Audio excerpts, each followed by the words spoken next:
of GRAPS Education Charitable Trust as a Best Young Teachers in 2017 and Best Young Researcher in 2018.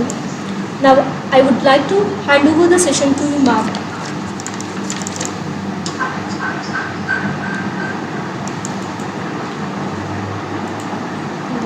Anita ma'am, ಕೇಳಿಸ್ತಿಲ್ಲ.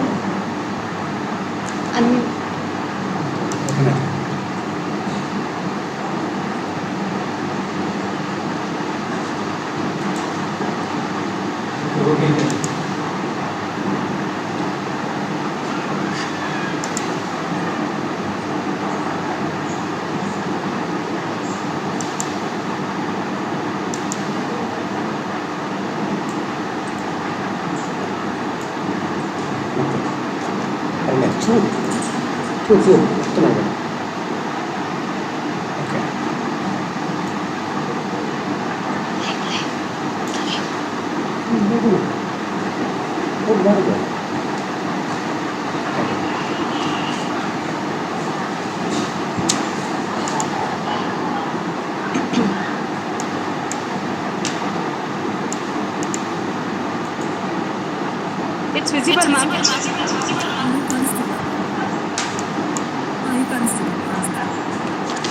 Shall I start? Yes, ma'am. Very warm welcome to all of you. So far in the morning sessions, you have got an awareness onto what is this National Educational Policy, NEP. So you've got a small awareness about school education and higher education. So what is that I'll be talking today is the other key areas of focus. So in these key areas of focus, we have professional education, adult education and lifelong learning, promotion of Indian languages, arts and culture, technology use and integration, online and digital education. So these are the topics which I'll be covering. So we'll start with one of the focus area, that is professional education. So professional education, preparation of professionals must involve an education in the ethic and importance of public purpose.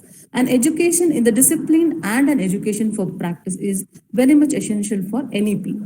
It must centrally involve critical and interdisciplinary thinking. So in the morning you have got what is the role of holistic and interdisciplinary thinking has been told by my colleague in the morning. So it must centrally involve critical and interdisciplinary thinking, discussion, debate, research, and innovation. So for this to be achieved, professional education should not take place in the isolation of one's specialty. So professional education thus becomes an integral part of overall higher education system. Standalone agricultural universities, legal universities, health science universities, technical universities, and standalone institutions in other fields shall aim to become multidisciplinary institutions offering holistic and multidisciplinary education. All institutions offering either professional or general education will aim to organically evolve into institutions or clusters by 2030. So what about this agricultural education? Agricultural education with allied disciplines will be revived. So this is one of the goal of NEP, that agricultural education should be given importance. Although agricultural universities comprise about 9% of all universities in the country, so in all the universities of the country, we have given only 9% of the universities for agricultural education. So the enrollment in agriculture and allied science is less than 1%. So it's just less than 1%. We have seen people running behind medicine, we have seen people running behind engineering and other professional goals. But we have only 9% in the whole overall universities of the country. In that, only 1% is the enrollment for higher education. So both capacity and quality of agriculture and allied disciplines must be improved in order to increase agricultural productivity through better skilled graduates and technicians, innovative research, market-based extension linked to technologies and practices. The preparation of professionals in agriculture and veterinary sciences through programs integrated with general education will be increased sharply. The design of agricultural education will shift towards developing professionals with the ability to understand and use local knowledge, traditional knowledge, and emerging technologies, which will totally be helpful for agriculture. So what this NEP is planning is, it is going to have institutions offering agricultural education, and these must benefit the local community directly One approach could be set up agricultural technological parks to promote technology incubation and dissemination and promote sustainable methodologies. The legal education, the next part is the legal education. So this is the fourth point in the slide if you're watching. So legal education needs to be competitive globally, adopting best practices and embracing new technologies for wider access to and timely delivery of justice. At the same time, it must be informed and illuminated with constitutional values of justice. What are these constitutional values of justice? It is social, economic, political, and directed towards national reconstruction through instrumentation of democracy, rule of law, human rights, curricula for legal studies. All this reflect socio-cultural context along with, in an evidence-based manner, the history of legal thinking, principles of justice, the practice of philosophy of laws, and all these we included in legal education. So in professional education, we are covering what are the topics: preparation of professionals, professional education, agricultural education, and legal education. Can we go for next slide? Yeah, thank you. So here, healthcare education needs to be re-envisioned so that the duration, structure, and design of the educational programs need to match the role requirements that graduates will play. Students will be assessed at regular intervals on well-defined parameters primarily required for working in primary care and in secondary hospitals. So given that people exercise pluralistic choices in healthcare, our healthcare education system must be integrative, meaning thereby that all students of allopathic medicine education must have basic understanding of Ayurveda, yoga, naturopathy, Unani, Siddha, and homeopathy, which you have heard of already. Technical education includes degree and diploma. So when we're talking about technical education, what is this NEP giving on the focus on this? It includes degree and diploma programs in engineering, technology, management, architecture, town planning, pharmacy, hotel industry, then catering technology, etc., which are critical to India's overall development. So all these are also important where we don't give much importance to these. So NEP is trying to have more importance on these two. So there will not only be a greater demand for well qualified manpower in these sectors, it will also require closer collaborations between industry and higher education institutions to drive innovation and research in these fields. So technical education will thus also aim to be offered within multidisciplinary education institutions and programs and have a renewed focus on opportunities to engage deeply with other disciplines. India also must take a lead in preparing professionals in cutting edge areas that are fast gaining prominence. As of now, we have artificial intelligence, 3D machining, big data analysis, and machine learning, which you are aware of. So, all this will be concentrated here. Next slide, please. So, the next is the adult education and lifelong learning. So far we were looking on what are the professional education available. Now, what about adult education and lifelong learning? So this also plays a very, very vital role. The opportunity to attain foundational literacy, obtain an education, and pursue a livelihood must be viewed as basic right of every citizen. So it's not that why I should do this, why should I study, why should I be educated is not at all a criteria now. It is a basic right of every citizen. So literacy and basic education open up whole new worlds of personal, civic, economic, and lifelong learning opportunities for individuals that enable them to progress personally and professionally. At the level of society and the nation, literacy and basic education are powerful force multipliers which greatly enhance the success of all other developmental efforts. So for any development effort, education is a must. So if it was a non-literate, we know that what are all the problems a non-literate is going to face. A non-literate member of a community has innumerable disadvantages. What are these? Inability to including the inabilities like to carry out basic financial transactions, compare the quality, quantity of goods purchased against price charge. He will not know what is done here there. Then fill out forms to apply for jobs also he doesn't know because he's an illiterate. Loans, services, and comprehend public circulars, articles in the news media, use conventional and electronic mail to communicate and conduct business. All these are few things which an illiterate cannot do. So these are all the backlogs for these illiterates. So the second adult education is extensive field studies and analysis both in India and across the world clearly demonstrate that volunteerism and community and mobilization are key success factors for adult literacy programs. In conjunction with political will, organizational structure, proper planning, adequate financial support, and high quality capacity building of educators and volunteers. So, all this together should be an extensive field and analysis.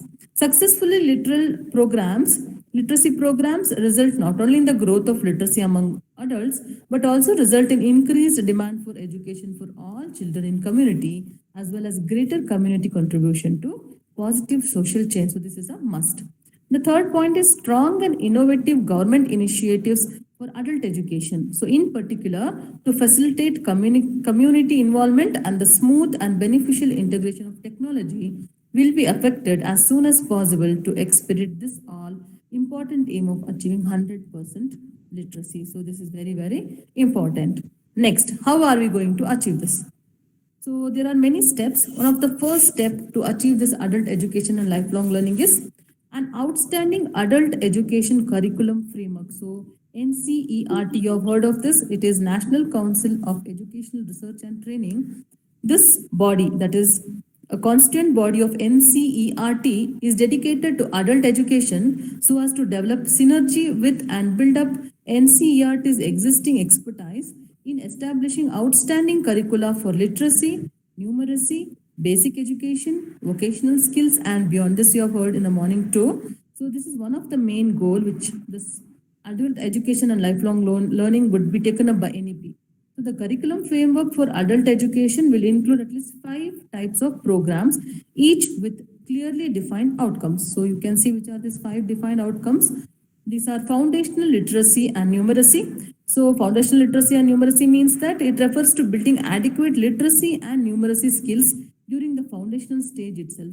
Second is the critical life skills. So it includes financial literacy, digital literacy, commercial skills, healthcare and awareness, child care and education, family welfare. So there are so many life skills that are critical life skills. So we just look for one skill. So we can see there are so many critical skills. Then third is the vocational skill development. So this vocational skill is with the view toward obtaining local employment, which is very, very necessary. Then the fourth is basic education. So this might be including preparatory, middle and second stage equivalency. And the fifth is continuing education. So including engaging holistic adult education courses in arts, science, technology, culture, sports, recreation, as well as other topics of interest or use to local learners such as more advanced material on critical life skills. So the framework would keep in mind that adults in many cases will require rather different teaching learning methods and materials, those designed for children. So it will be a different issue when it comes up to teaching learning for adults. So that's why this NEP has concentrated on adult learning. Next slide, please. Next is the second part of this. The second point to be covered is suitable infrastructure will be ensured so that all interested adults will have access to adult education and lifelong learning. We are talking about adult education, we are talking about lifelong learning. How is it possible? So this is provided by the government by using a suitable infrastructure that will be ensuring that all interested adults will have an access to adult education and lifelong learning. A key initiative in this direction will be to use schools, then school complexes after school hours and on weekends and public library spaces for adult education courses, which will be ICT equipped. ICT is information and communication technology equipped when possible and for other community engagements and enrichment activities. The sharing of infrastructure for school, higher adult and vocational education and for other community and volunteer activities will be critical for ensuring efficient use of both physical and human resources as well as creating synergy among these 5 types of education which we spoke about now and also beyond this. So the third one which we have to speak about is the instructors and educators will be required. So without them, it's difficult to train anybody. So instructors or educators will be required to deliver the curriculum framework to mature learners for all 5 types of adult education as described in the adult education curriculum. Just now I told you NCERT what it is trying for all the 5 types of adult education. So instructors or educators is a must. These instructors will be trained by national, state, and district level resource support institutions. So, who are these instructors? These instructors will be trained by the national, state, and district level resource support institutions to organize and lead learning activities at adult education centers as well as coordinate with volunteer instructors. So, always we have a feeling that the adult education is not much given a priority. So through NEP, this is one of the major focus. Next slide, please.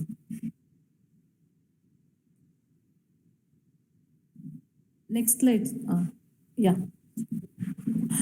So all efforts will be undertaken to ensure the participation of community members in adult education. So when all this is done, so all the efforts also will be undertaken to ensure the participation of community members in adult education. Then social workers, counselors, we know who are social workers, counselors.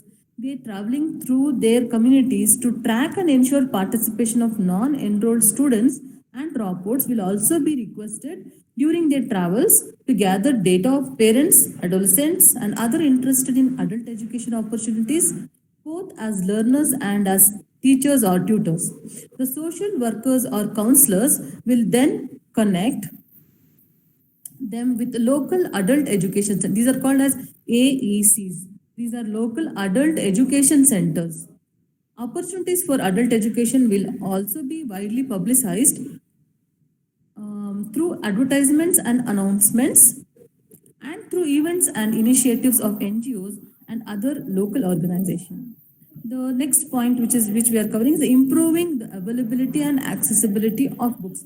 So we are talking about they have to be educated. How is it that they are educated? It is only through books. So improving the availability and accessibility of books is essential to inculcate the habit of reading within our communities and educational institutions. This policy recommends that all communities and educational institutions, schools, colleges, universities, and public libraries will be strengthened and modernized to ensure an adequate supply of books.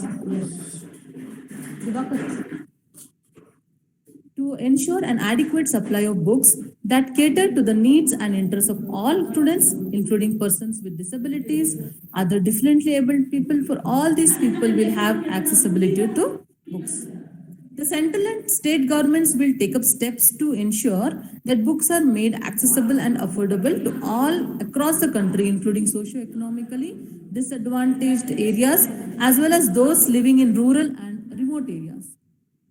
Then the next point, which you are seeing the slide, that is technology will be leveraged to strengthen and even undertake above initiatives. So there are certain technologies which will be leveraged to strengthen and even undertake the above initiatives. So in that, what all it is going to do is quality technology based options for adult learning such as apps, online courses, modules, satellite-based TV channels, online books, and ICT equipped. Already I told you ICT is information and communication technology equipped libraries and adult education centers. So just now I told you about AEC, that is adult education centers, etc., will be developed through government and philanthropic initiatives as well as through crowdsourcing and competitions. In many cases, quality adult education would thereby be conducted in an online or blended mode. Okay, so next slide, please.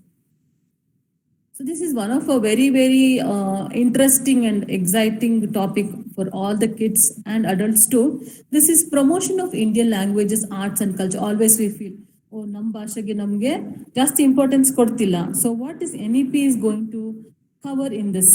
So we all know India is a treasure trove of culture developed over thousands of years and manifested in the form of arts, works of literature, customs, traditions, linguistic expressions, artifacts, heritage sites, and more. So it's a non-stop.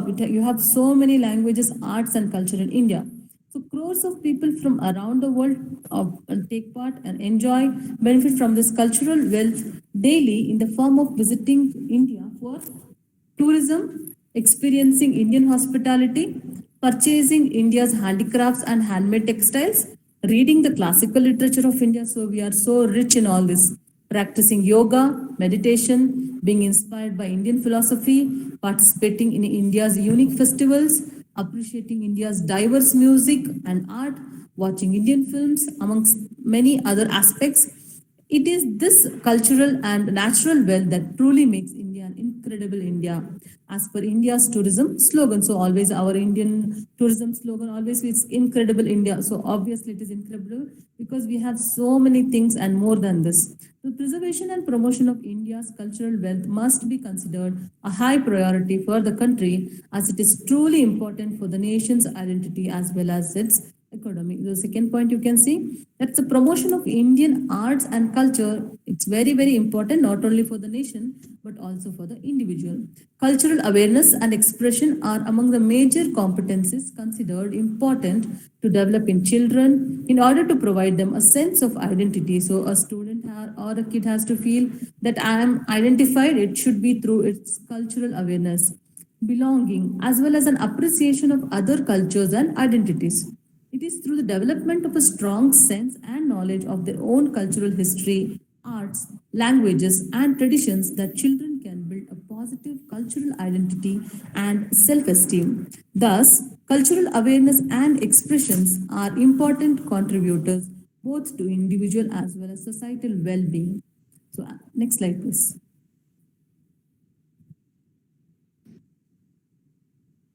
So the arts form a major medium for imparting culture. So when you talk about promotion of Indian languages, arts and culture, it is endless.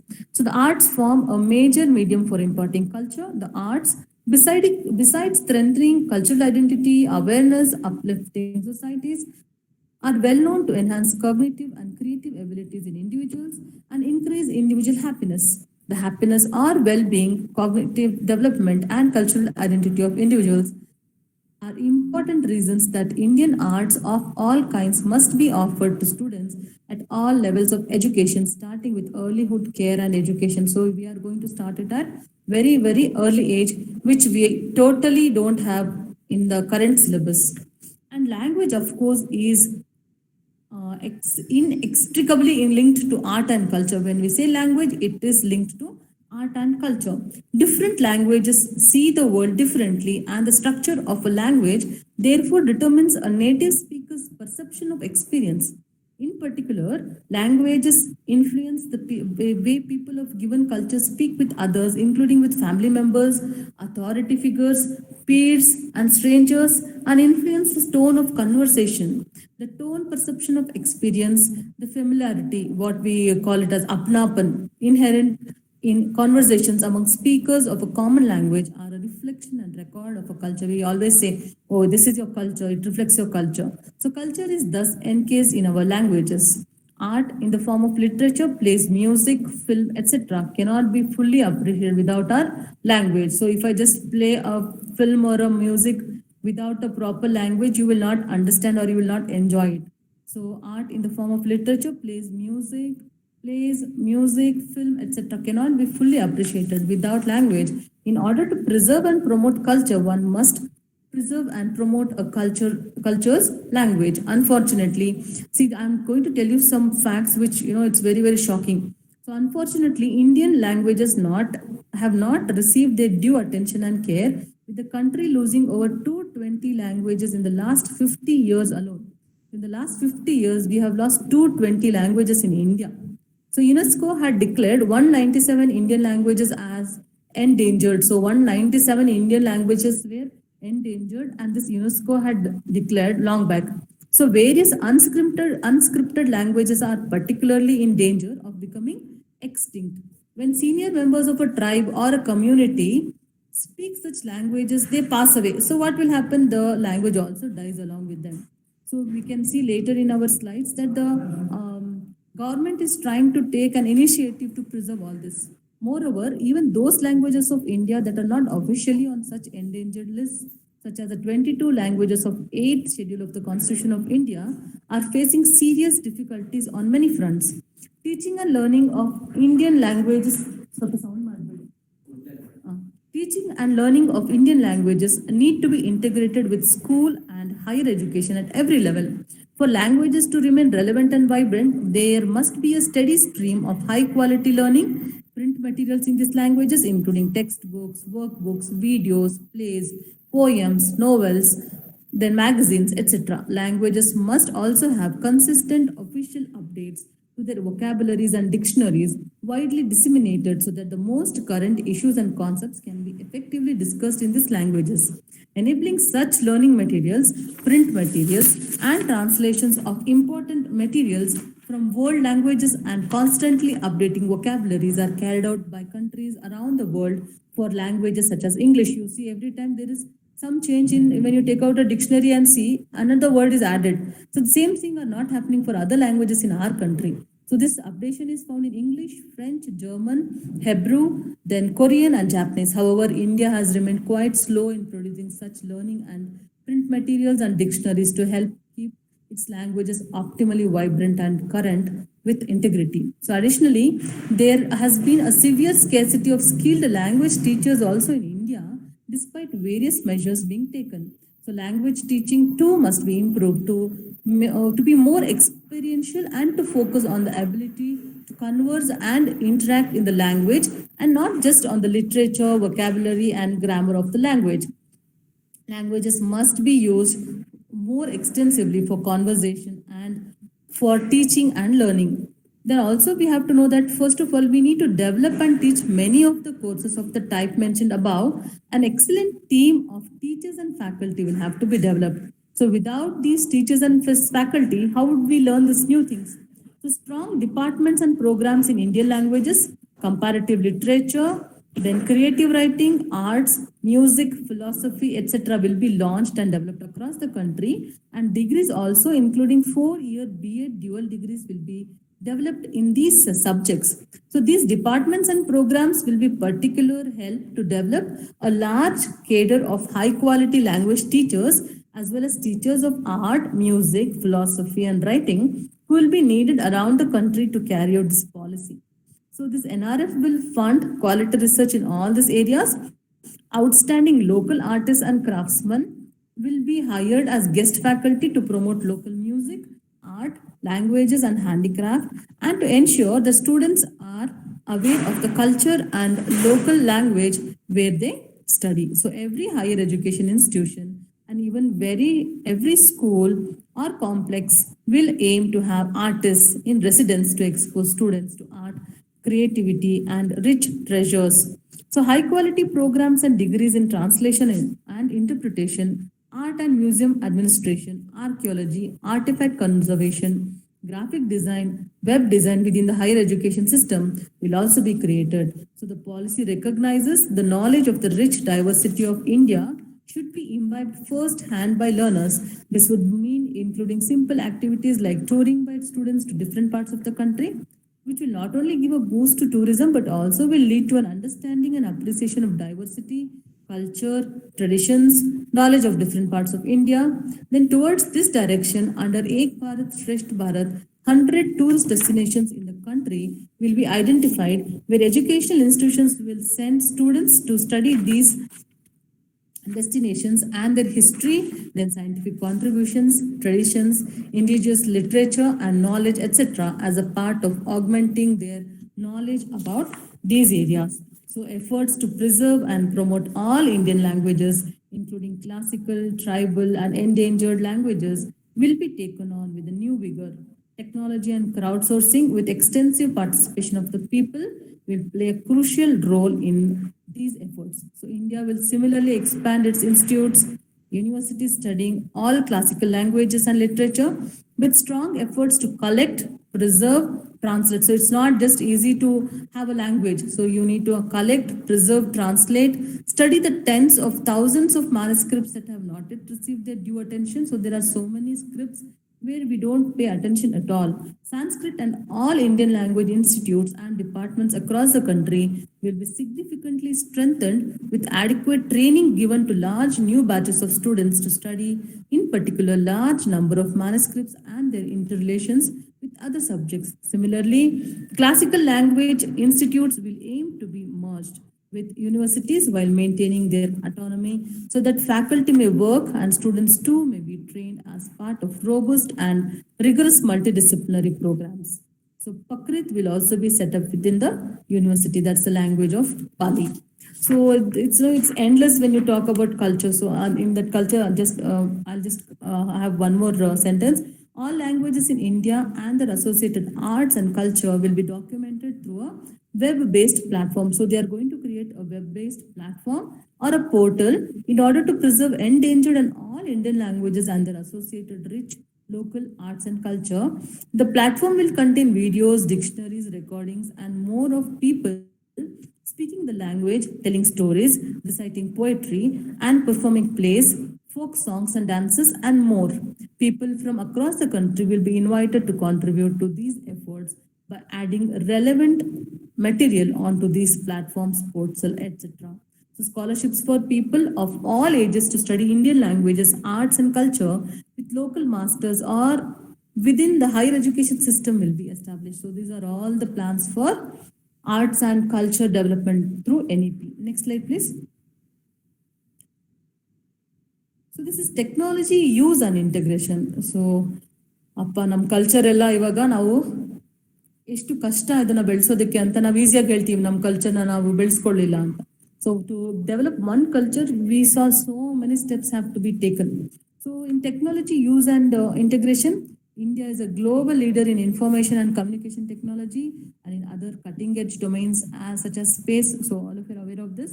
The Digital Indian campaign, this are also you're aware of this.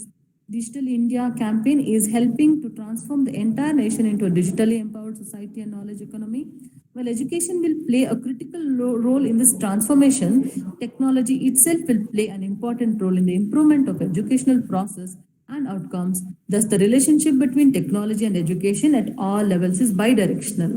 So, new technologies involving artificial intelligence, machine learning, blockchains, smart boards, handheld computing devices, etc., or other educational software and hardware will not just change what students learn in the classroom, but how they learn, and thus these areas and beyond will require extensive research both on the technological as well as educational fronts. So to do this, we have what is called as NETF. So the NETF will have the following functions. What is this NETF? NETF is National Educational Technology Forum. National Educational Technology Forum. So it is an autonomous body. The NETF will be created to provide a platform for the free exchange of ideas on the use of technology. So how to use the ideas? So there is a free exchange of ideas on the use of technology to enhance learning, assessment, planning, administration, and so on, both for school and higher education. So the aim of NETF will be to facilitate decision making on the induction, deployment, and use of technology.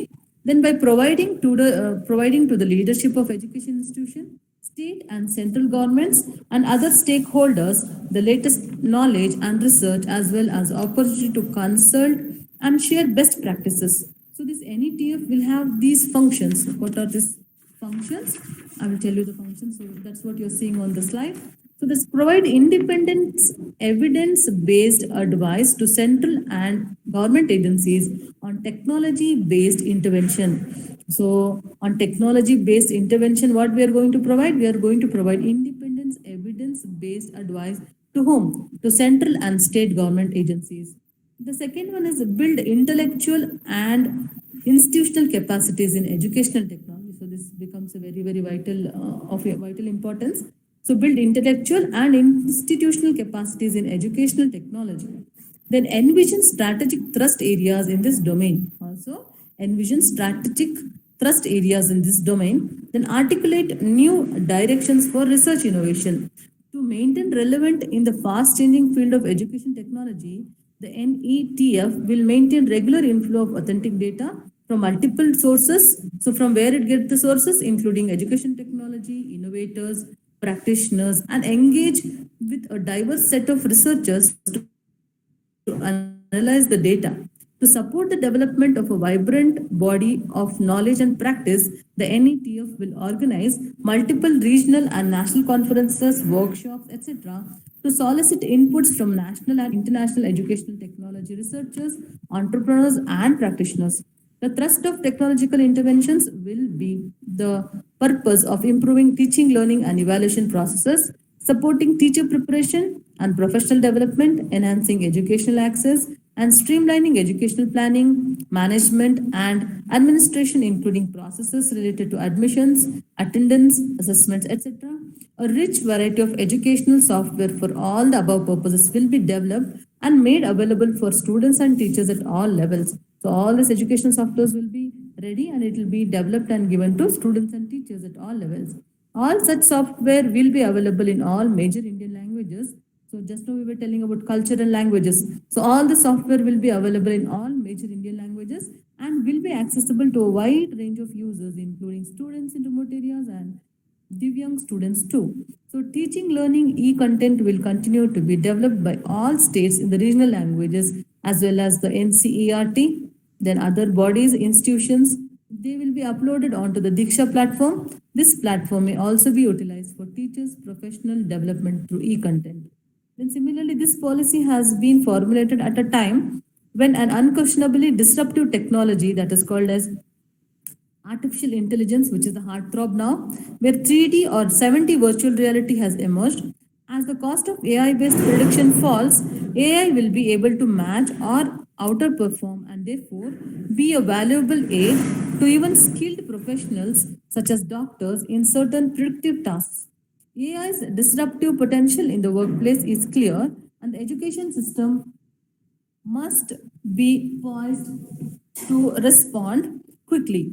One of the permanent tasks of the NETF will be to categorize emergent technologies based on their potential and estimated time frame for disruption and to periodically present this to MHRD. Based on these inputs, MHRD will formally identify those technologies whose emergence demands responses. So there are so many emergencies which requires responses. Thus, this MHRD will formally identify these technologies whose emergence demands a response from the education system.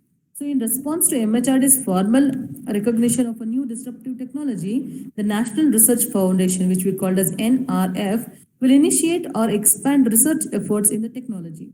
So, in the context of AI, NRF, that is National Research Foundation, may consider a three-pronged approach, which are this advancing core AI research, developing and deploying application-based research, and advancing international research efforts to address global challenges in areas such as healthcare, agriculture, and climate change using AI. So, universities will aim to offer PhDs and master programs in core areas such as machine learning as well as multidisciplinary fields, which includes artificial intelligence plus other languages together, and professional areas like healthcare, agriculture, and law. They may also develop and disseminate courses in these areas via platforms such as Swayam. Hope you people would have heard of Swayam. If not, you can log on to Swayam and just check out what is going on in that. Data is a key fuel for AI based technologies, and it is critical to raise awareness on issues of privacy, laws, and standards associated with data handling and data protection, etc. It is also necessary to highlight ethical issues surrounding the development and deployment of AI based technologies.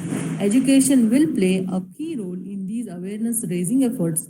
Other disruptive technologies that are expected to change the way we live and therefore change the way we educate students include those relating to clean and renewable energy, water conservation, sustainable farming, environmental preservation, and other green initiative. These will also receive prioritized attention in education. So all these kind of things, we take it as an event and do all this cleaning or a renewable energy or a water conservation. But all this together will be adapted in our national education policy. So next slide, please. Chaitanya, next slide. So next we will go through the online and digital education, ensuring equitable use of technology. So this most of you are using this online and digital education. So new circumstances and realities require new initiatives. The recent rise in epidemics and pandemics necessitates that we are ready with alternative modes of quality education whenever and wherever traditional, and that's why I think we are online today because of this pandemic too. So, quality education, whenever and wherever traditional and in person modes of education are not possible, then we go on for this online and digital education. In this regard, the National Educational Policy 2020 recognizes the importance of leveraging the advantages of technology while acknowledging its potential risks and dangers. Teachers require suitable training and development to be effective online educators. It cannot be assumed that a good teacher is a traditional classroom will automatically be a good teacher in an aside from changes required in pedagogy, online assessments also require a different approach. There are numerous challenges to conducting online examinations at scale. So we have seen it was so difficult for us, and we have passed the students as it is without an online examination too.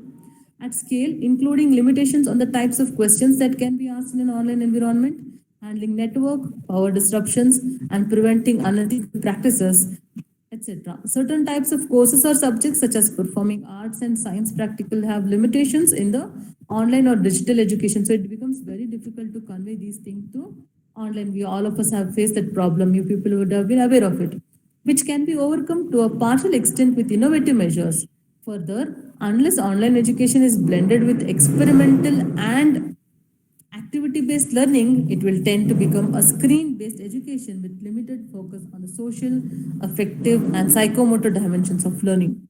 So, give the emergence of digital technologies and the emerging importance of leveraging technology for teaching learning at levels from school to higher education, this policy recommends the following key initiatives. So, which are these called following key initiatives?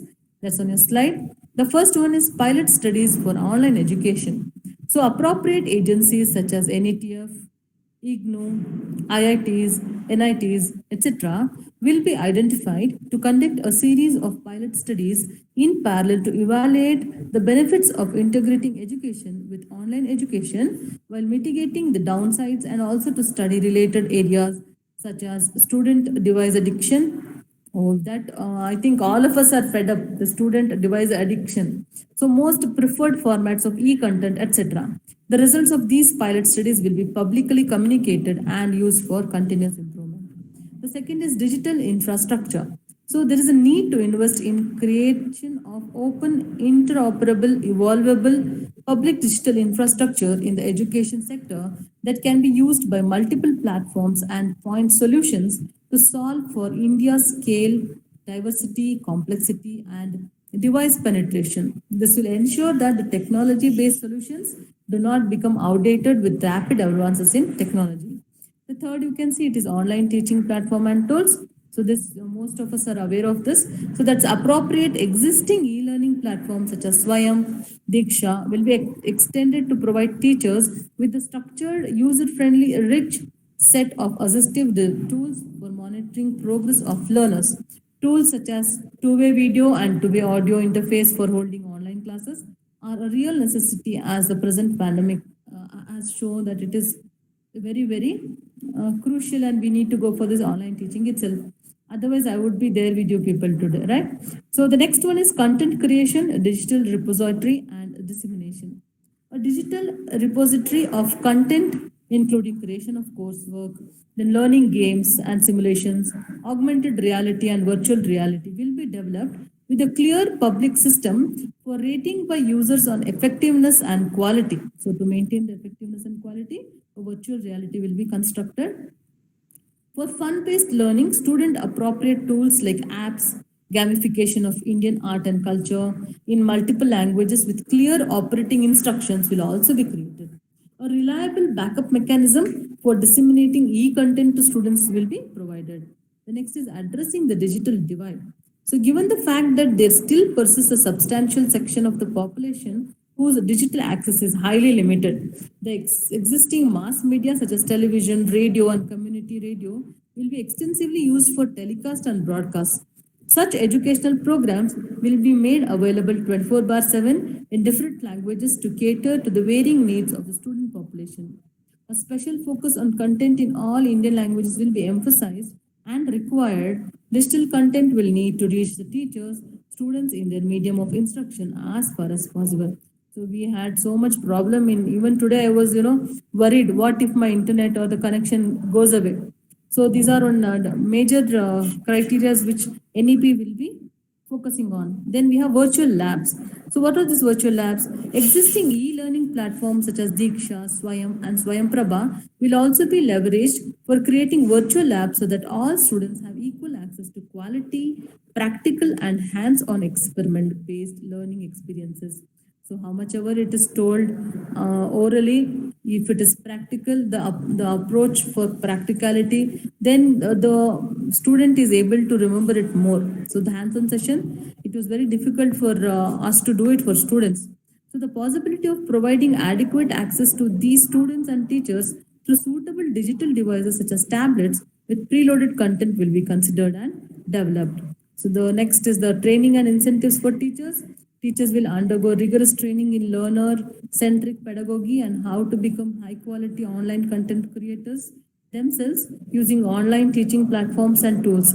There will be emphasis on the teacher's role in facilitating active student engagement with the content and even with each other. So we have found so much difficulty. Students are sitting at home and they are listening online classes, but the teachers are on roll going to college and they are totally overburdened and happily they are doing their work.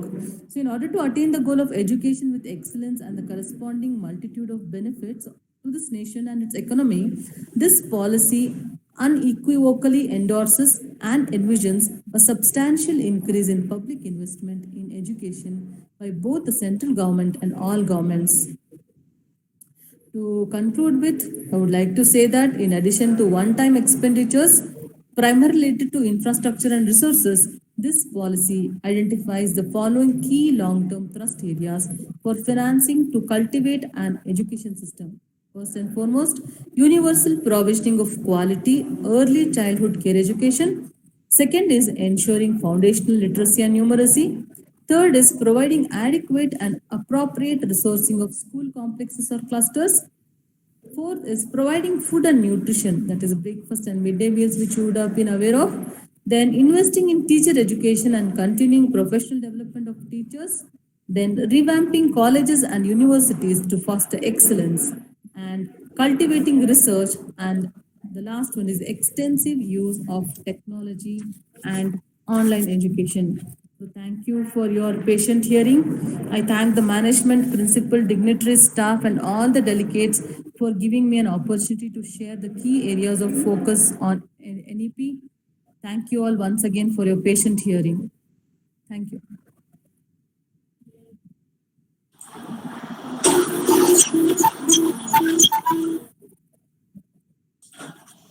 Thank you, ma'am.